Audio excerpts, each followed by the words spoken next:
বর্তমান সময়ে সবার মনে একটাই প্রশ্ন ঘুরপাক খাচ্ছে। আমেরিকা আর ইরানের মধ্যকার আলোচনা কি হলো?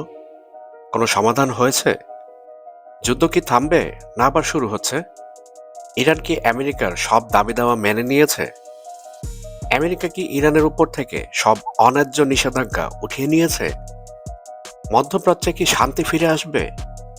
আরও অনেক প্রশ্ন, কিন্তু সবকিছুই আমেরিকা আর ইরানের মধ্যকার পরিস্থিতি নিয়ে। তাই আজকের ভিডিওতে আমরা ইরান ও আমেরিকার মধ্যকার সদ্য সমাপ্ত আলোচনা ও তার সম্ভাব্য ভবিষ্যৎ ফলাফল আপনাদের সামনে তুলে ধরব। তাই ভিডিও শুরু থেকে শেষ পর্যন্ত আমাদের সাথেই থাকুন।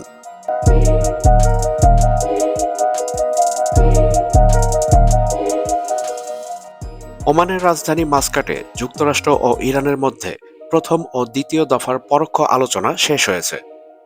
এই বৈঠক সরাসরি মুখোমুখি আলোচনা ছিল না, বরং ওমান মধ্যস্থতাকারী হিসাবে দুই পক্ষের মধ্যে বার্তা আদান প্রদান করেছে। এই আলোচনাকে আন্তর্জাতিক মহল অত্যন্ত গুরুত্ব দিয়ে দেখছে, কারণ এটি ব্যর্থ হলে মধ্যপ্রাচ্যে বড় ধরনের সামরিক সংঘাতের ঝুঁকি রয়েছে। এবার চলুন আমরা একটু ফিরে দেখি আলোচনায় মূলত কে কে উপস্থিত ছিলেন। ইরানের পক্ষ থেকে উপস্থিত ছিলেন ইরানের পররাষ্ট্রমন্ত্রী জনাব আব্বাস আরাকচি, আর যুক্তরাষ্ট্র বা আমেরিকার পক্ষ থেকে উপস্থিত ছিলেন ট্রাম্পের বিশেষ উপদেষ্টা স্টিভ উইটকফ এবং ট্রাম্প প্রশাসনের ঘনিষ্ঠ উপদেষ্টা এবং ট্রাম্পের জামাতা জ্যারেড কুশনার। মধ্যস্থতাকারী হিসেবে উপস্থিত ছিলেন ওমানের পররাষ্ট্রমন্ত্রী বদর বিন হামাদ আল বুশৈদি। তিনি দুই পক্ষের সঙ্গে আলাদাভাবে বৈঠক করেন এবং প্রস্তাব আদান প্রদান করেন। এবার চলুন আমরা দেখে নেই এই আলোচনার প্রধান এজেন্ডা বা বিষয়বস্তু কি কি ছিল। প্রথমে ছিল পারমাণবিক কর্মসূচি ও ইউরেনিয়াম সমৃদ্ধকরণ নিয়ে।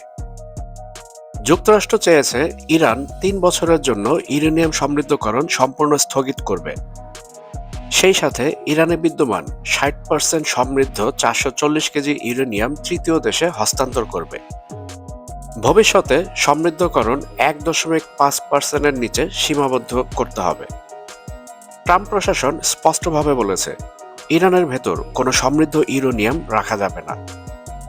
প্রত্যুত্তরে ইরান পরিষ্কারভাবে বলেছে, তারা সম্পূর্ণ সমৃদ্ধকরণ বন্ধ করবে না, তবে ৬০% থেকে নামিয়ে ২০% পর্যন্ত সীমিত করতে রাজি হয়েছে। কিন্তু শর্ত একটাই, ইরানের যে সমৃদ্ধ ইউরেনিয়াম রয়েছে তা ইরানের ভেতরেই থাকবে। তৃতীয় কোনো দেশে তারা এটা হস্তান্তর করবে না। কারণ ইরান সাফ জানিয়ে দিয়েছে, তাদের এই সমৃদ্ধকরণ ইউরেনিয়াম তাদের বৈজ্ঞানিক কাজে তারা ব্যবহার করবে, আর এই ইউরেনিয়াম তারা যদি বাহিরে কোনো দেশে পাঠিয়ে দেয় তাহলে নিরাপত্তা ঝুঁকিতে পড়তে পারে। আলোচনার দ্বিতীয় বিষয়বস্তু ছিল ব্যালিস্টিক ক্ষেপণাস্ত্র কর্মসূচি। যুক্তরাষ্ট্রের দাবি, ইরান তার ব্যালিস্টিক ক্ষেপণাস্ত্র ক্ষমতা সীমিত করুক। বর্তমানে ইরানের ক্ষেপণাস্ত্র ২৫০০ কিলোমিটার পর্যন্ত আঘাত করতে সক্ষম, যা ইসরায়েল, সৌদি আরব এবং মার্কিন সামরিক ঘাঁটি সবকিছুকেই কভার করে। এতে করে আমেরিকা দুশ্চিন্তায় রয়েছে। প্রত্যুত্তরে তেহরান বলেছে, এই ক্ষেপণাস্ত্র তাদের জাতীয় প্রতিরক্ষার অংশ। এটি আলোচনার বিষয় নয়, বরং সার্বভৌম অধিকার। বিশেষ করে তারা উল্লেখ করেছে, বিগত ২০২৫ সালের জুন মাসে ইসরায়েলের হামলায় ১,০০০-এরও বেশি ইরানি নাগরিক নিহত হয়েছেন। তাই তারা নিজেদের নিরাপত্তা দুর্বল করবে না।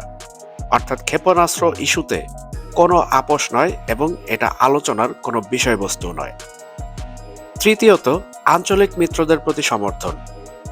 যুক্তরাষ্ট্রের দাবি, ইরানকে তার আঞ্চলিক মিত্র যেমন লেবাননের হিজবুল্লাহ, ইয়েমেনের হুতি, সিরিয়া ও ইরাকের মিলিশিয়া এদের প্রতি সমর্থন কমাতে হবে। প্রত্যুত্তরে চলুন আমরা দেখে নেই ইরানের প্রতিক্রিয়া।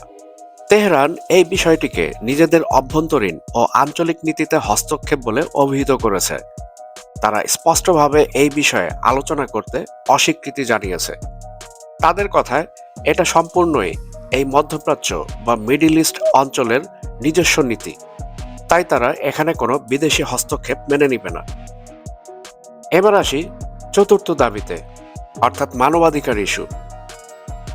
যুক্তরাষ্ট্রের দাবি, ইরানকে মানবাধিকার লঙ্ঘন বন্ধ করতে হবে।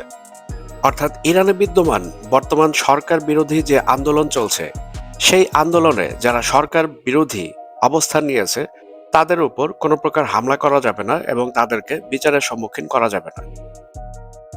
কিন্তু ইরান স্পষ্ট জানিয়ে দিয়েছে এটি তাদের অভ্যন্তরীণ বিষয়। এই ইস্যু তারা আন্তর্জাতিক চাপে আলোচনায় তুলবে না, কারণ যারা অন্য দেশের প্ররোচনায় নিজ দেশের ক্ষতি সাধন করে তাদেরকে অবশ্যই বিচারের আওতায় আনা হবে। এবার চলুন আমরা চলে যাই নতুন বিতর্ক নিয়ে, আর এটা হচ্ছে ইরানের মহাকাশ কর্মসূচি। আলোচনায় সরাসরি না থাকলেও গুরুত্বপূর্ণ বিষয় ছিল ইরানের কৌশলগত মহাকাশ কর্মসূচি, যার লক্ষ্য নিজস্ব স্যাটেলাইট তৈরি এবং যোগাযোগ ব্যবস্থায় স্বনির্ভরতা অর্জন।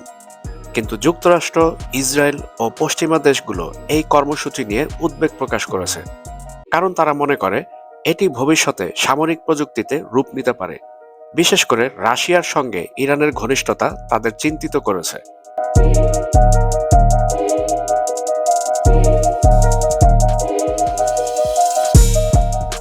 সবশেষে ইরানের পাল্টা দাবি নিষেধাজ্ঞা প্রত্যাহার। আলোচনায় ইরান স্পষ্টভাবে বলেছে, আমাদের উপর আরোপিত অন্যায় নিষেধাজ্ঞা তুলে নিতে হবে। ইরানের বক্তব্য অনুযায়ী নিষেধাজ্ঞা তাদের অর্থনীতি ধ্বংস করেছে, সাধারণ জনগণ সবচেয়ে বেশি ক্ষতিগ্রস্ত হয়েছে, তাই কোনো চুক্তি হলে তার নিষেধাজ্ঞা প্রত্যাহারের উপর নির্ভর করবে। পরিশেষে একই দিনে প্রথম ও দ্বিতীয় দফার আলোচনা শেষ হয়েছে। ইরান জানিয়েছে আলোচনা এখনকার জন্য শেষ।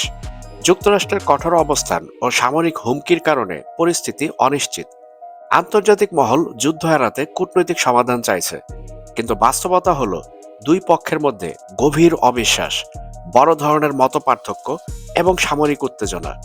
এই কারণে শান্তিপূর্ণ সমাধান এখনো কঠিন। কারণ বিগত 2025 সালে কয়েক দফা আলোচনা হয়েছিল। প্রথম আলোচনা হয়েছিল 12 এপ্রিল ওমানে, দ্বিতীয় দফায় আলোচনা হয়েছিল 19 এপ্রিল ইতালিতে, এবং তার ঠিক এক সপ্তাহ পরেই তৃতীয় দফায় আলোচনা হয় পুনরায় ওমানে।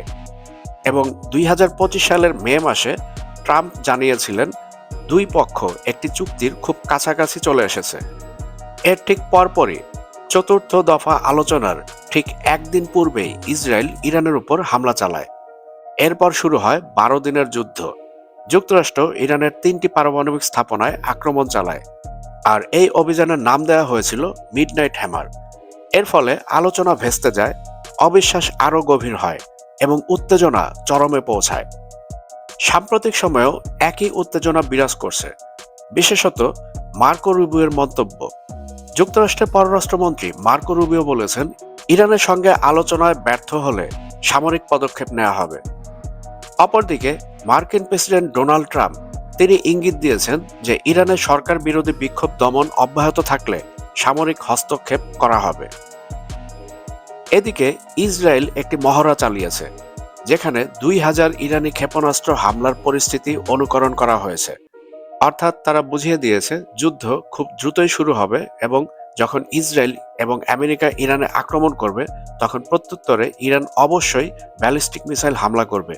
আর সেই ক্ষেত্রে কিভাবে ইসরায়েল 2000 ইরানি ব্যালিস্টিক মিসাইলের হামলা হজম করবে তার জন্য তারা অলরেডি মহড়াও চালিয়েছে।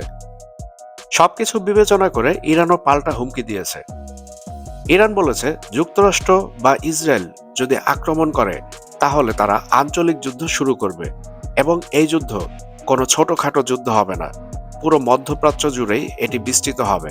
কারণ তারা আক্রমণ করবে শুধু ইসরায়েলে নয়, মধ্যপ্রাচ্য জুড়ে ছড়িয়ে ছিটে থাকা ইসরায়েল ও আমেরিকার যে সমস্ত ঘাঁটি রয়েছে এবং তাদের সহযোগী দেশ, প্রত্যেকটা জায়গায় ইরান হামলা চালাবে।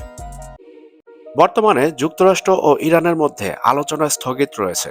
উভয় পক্ষের মধ্যে গভীর অবিশ্বাস এবং পারস্পরিক হুমকির কারণে ভবিষ্যতের কূটনৈতিক সমাধান পাওয়া কঠিন হয়ে পড়েছে। আঞ্চলিক ও আন্তর্জাতিক সম্প্রদায় যুদ্ধ এড়াতে কূটনৈতিক প্রচেষ্টা চালিয়ে যাচ্ছে, তবে পরিস্থিতি অত্যন্ত জটিল।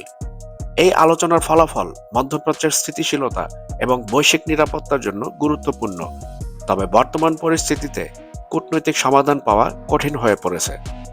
তুরস্ক, কুয়েত, সংযুক্ত আরব আমিরাত, সৌদি আরব এবং মিশর এদের দাবি দেওয়ার মাধ্যমে ওমানের মধ্যস্থতায় 6 ফেব্রুয়ারি 2026 যে আলোচনা অনুষ্ঠিত হলো, সেই আলোচনাটি নির্দিষ্ট কোনো ফলাফল ছাড়াই সম্পন্ন হয়েছে।